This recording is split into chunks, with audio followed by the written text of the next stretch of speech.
Guys, I hope you're having a wonderful day, and today I'll be going over a game in which I dropped 26 kills, 21 final hits, all while dying only 7 times. So, hopping right into the game, our tank dies very early, so that signals to me that, okay, I gotta back up because their tanks are, their Thor and their Angela are taking a lot of space, and if I contest this space without a tank and with most of my team not here, I will die, and that will start a stagger, and I don't want that to happen. So what I do is I just back up, but what I do Okay, who ordered the calamari? is I back up and I hide in a bit. I'll show you. Alright, I hide in this little hiding spot. The reason I do that is because I know that if I just stay still, it's very unlikely that somebody's gonna notice and peek over. Now, to prevent this, because what this enables is that if, let's say, they're in a fight over here, my team comes up, I can get free look on their back line because they just won't notice.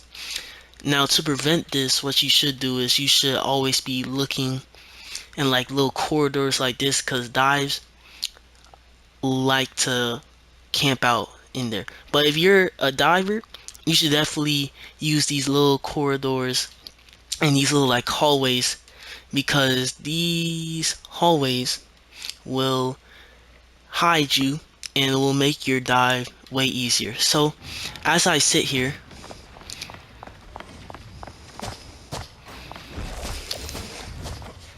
here, here, the enemy team just walks right past me, and so now I make a decision. While I was camped up in the hallway, I noticed and overheard a hella on an off angle. Now, when anybody is on an off angle, it is definitely the diver's responsibility to deal with the person on the off angle, because a hella, especially a hella or any poke character sitting on this off angle is super scary, because that enables them their win condition. If this hella is allowed to just sit there at my shoot at my team, if the hella player is good, he will decide, he or she decides the whole tempo of the game, because the tanks can't push too much out or they're gonna take a lot of damage from the hella. So they have to play around this pillar, and it just makes it harder for us to gain advantage and stop this cart. So what I do here is that I target the hella. Yeah. And well, since I don't get the kill, but what I do here is now the hella is in a way worse position. So think of the line of sight here. When she was up here, she can see the whole field. Alright, she can see all of my team, all of her team. She just has basically an unlimited line of sight. She now plays here, and now the only thing she sees from her point of view, which I'll go, is cart. Alright? And even when she pushes up, now she's not on high ground. She's on the even ground with my whole team, which is gonna make it way harder to line up big shots that will change the outcome of this game. So just by one dive, all of that happened. So now, what? And also, since they didn't punish me for staying out here, I was also able to get on the rocket and able to secure a kill. Now, even though my team didn't win that, it's all about the process, alright? The fact that I was able to get so much value just by staying hidden and just being patient, really, those two things will win you a lot of games. It's your positioning and your patience, okay?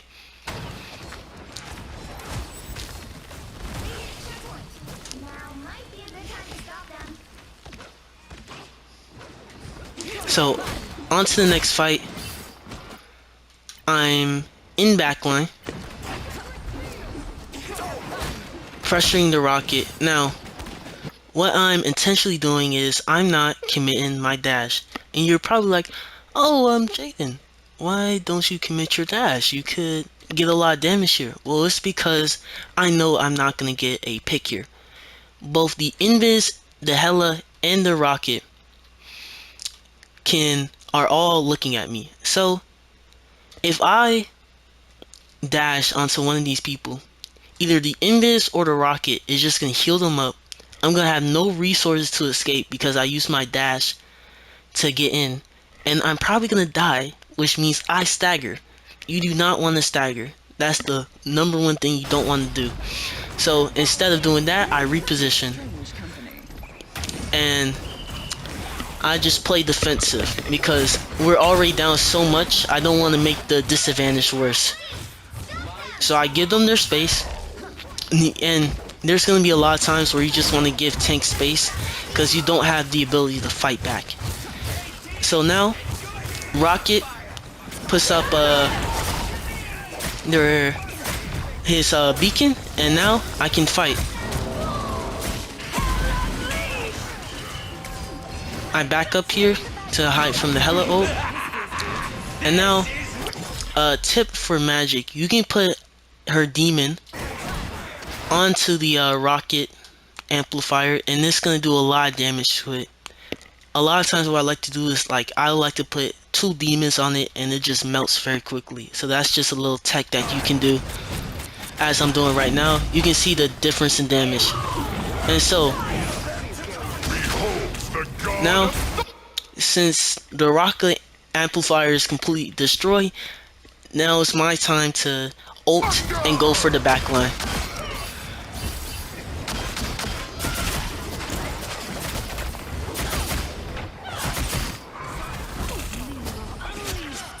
Good stuff. Alright. And this simple cleanup, alright?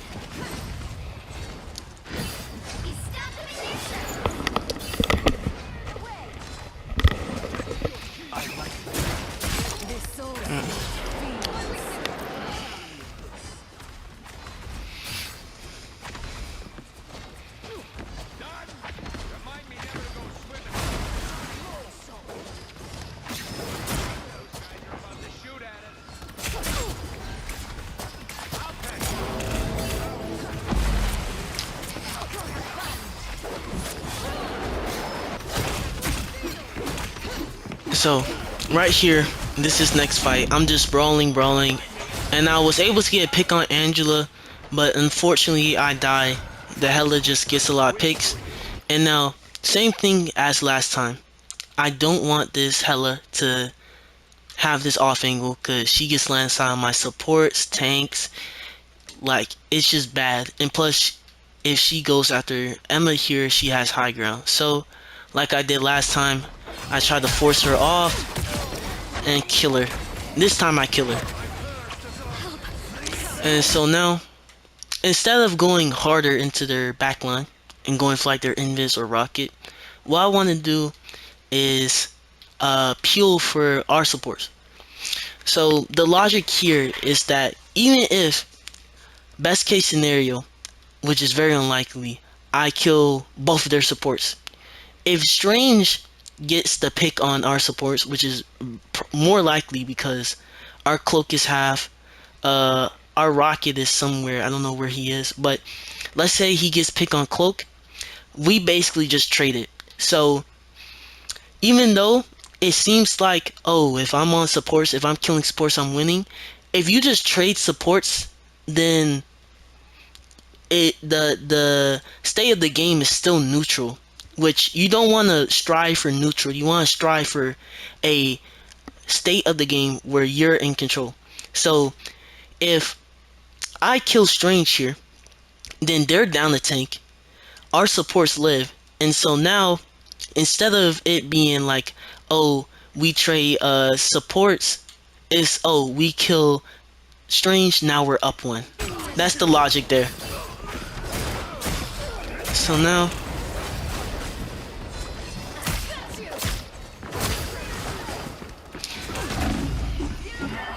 I'm just trying to make it hard for them to walk. Now, I focus Invis, get killed there. And again, like last time I put Demon, and then it's just clean up from here.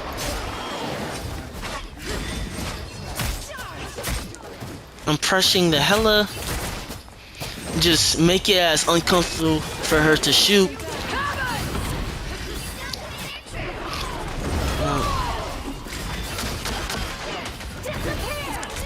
Force.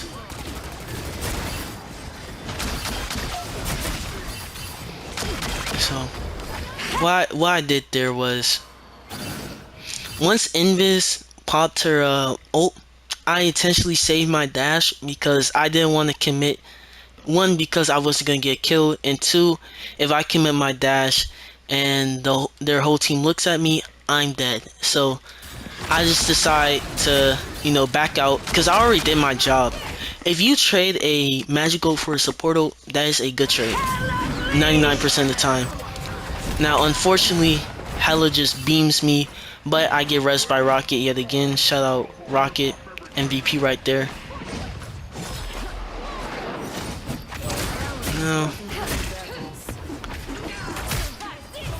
Now, I'm just hard focusing this Invis here, and then I just back up here.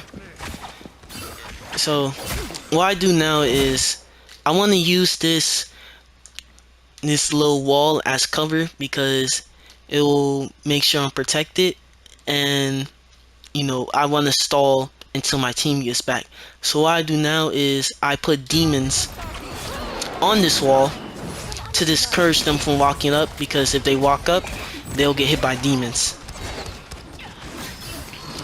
And so now I'm really just trying to buy time. Unfortunately, I die there. But we do get touch, which is great. So we burn more time on clock than if I didn't do that play. So overall, yeah. Right now I'm just trying to stall.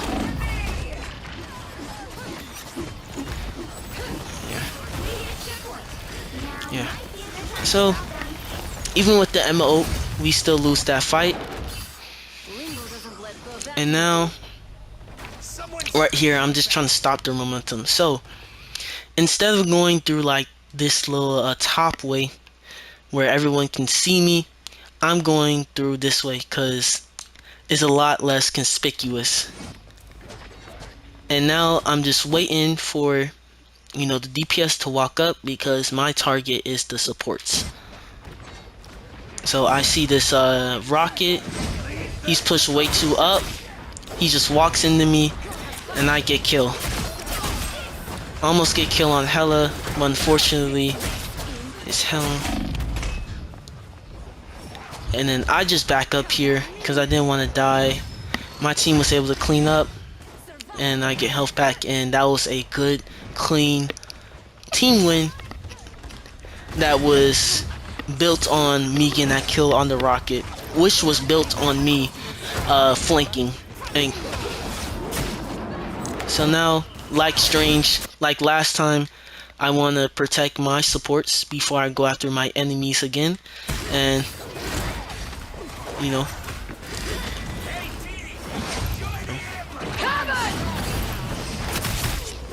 alright.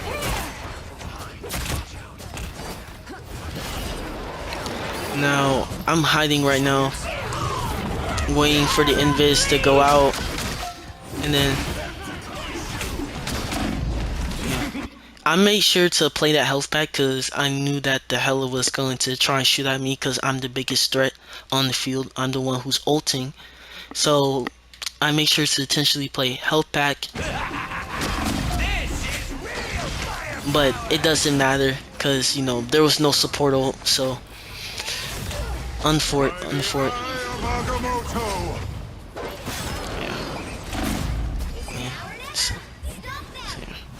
This team definitely has momentum right now. Right now, I'm just trying to reset, get healed.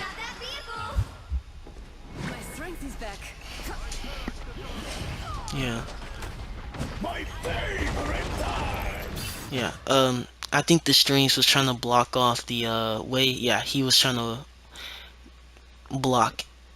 Thing is ult, and now I'm ignoring the strange because he's not a threat to our backline just yet. So there's no reason to peel. So I go into fate to priority two. So if priority one was protect my supports, priority two is get on their backline. I kill Hella, try to get on Invis. Also, if you miss like your world dash combo, don't beat yourself up. All the best magics miss that combo. All right. It's more about putting yourself in position to where if you hit the combo, even if you miss the combo, you're still gonna be close enough to where your slashes can make up the damage for what you miss. Okay. So again, I'm just trying to zone their supports, and my team was able to clean up. And yeah, it was it. They pushed it farther than I liked, but this is doable. This is manageable. If you see my brother, tell him I miss him.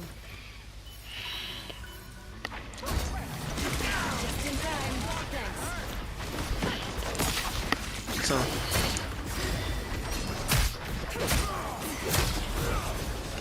so since they switched to Torch, Torch is a pretty big counter to Magic. All flyers are, but my rule for flyers is that if what's it called?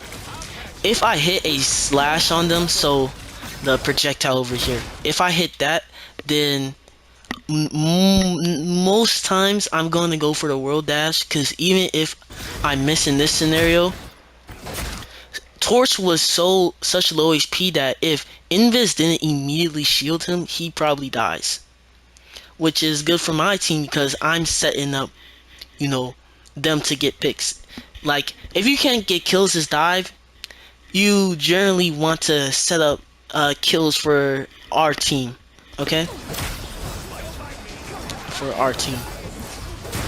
So, right now, I'm just going to protect supports. And since the threats to the backline are dead, I'm trying to get on that rocket. Unfortunately, Angela pushes us off. That was a really good pin. But they lost too many people, so they just have to reset and back up. I hear the rocket, so I'm on him. We also have a Venom this game, so I'm gonna try my best to help facilitate his dive. Like, what you want to do when you have a Venom on your team is that after Venom dives, you want to dive with him too, because he's gonna take all the attention, and like all the cooldowns, and those cooldowns that would be used on you would be used on Venom, which means there's gonna be no cooldowns when you dive.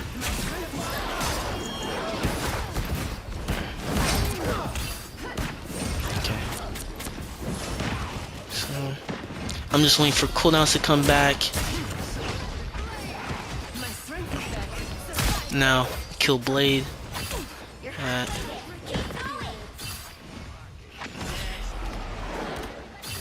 Here, Rocket up top.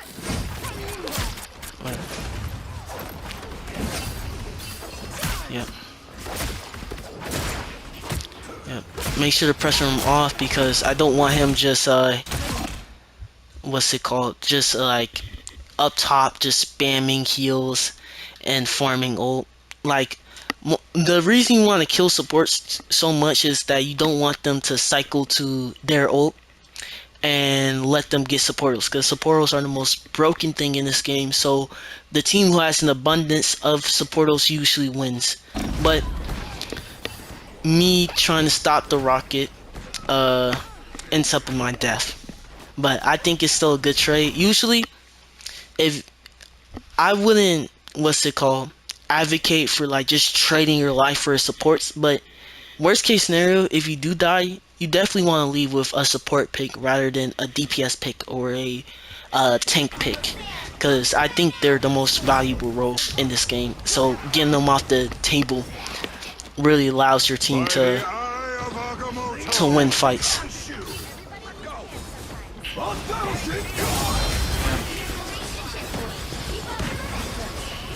Yeah. Yep. So like I said there, I hit the slash on the Human Torch, and I decided, you know what, I'm gonna go for the World Dash combo. And even though I didn't hit it, I got a torch so low that my Emma was just able to clean up. So that's what I mean by saying if you hit slash, you know, you should probably go for combo because, you know, it just gets them so low that just sniffing on them or just blowing a fucking kiss will kill them. So now, man, Angela's so fast.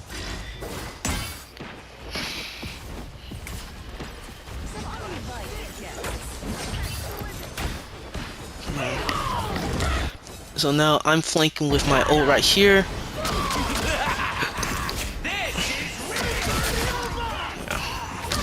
And so what I did there was, since Rocket ult was down, I wanted to look for people that was not in the Rocket ult to greaten my chances of, you know, getting a kill.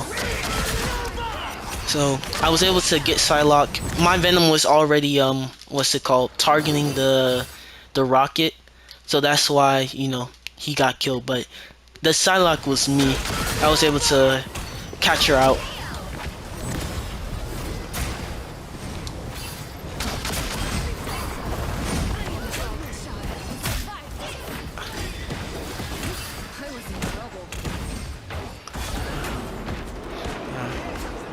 A lot of low HP people.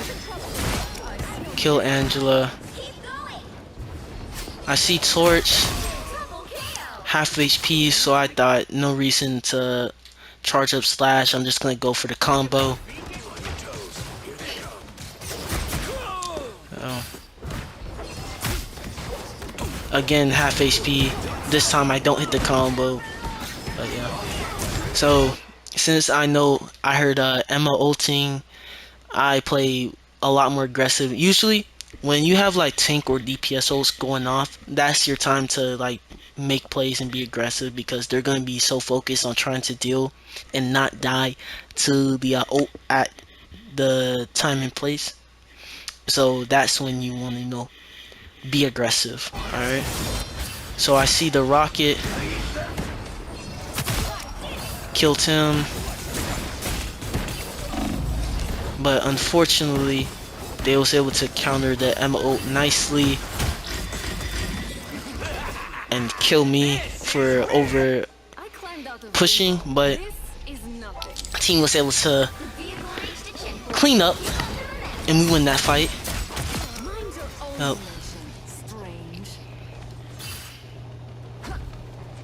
Yeah, that one, you know, Strange was just caught up by himself, so I just dumped my whole kit on him. He died. Now, I noticed that Psylocke was in the back.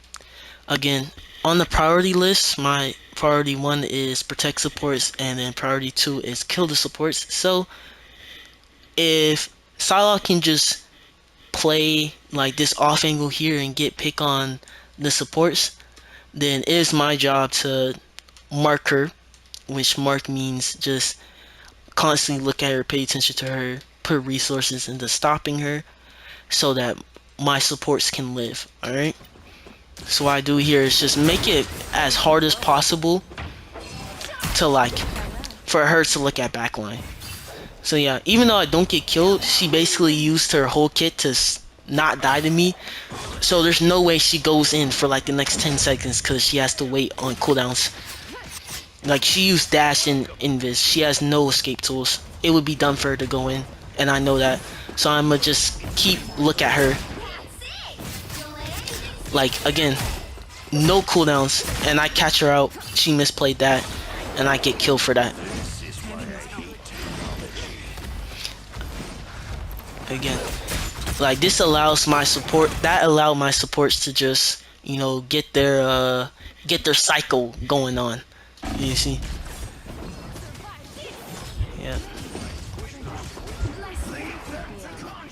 Right now, just trying to get healed right now. I ain't gonna lie.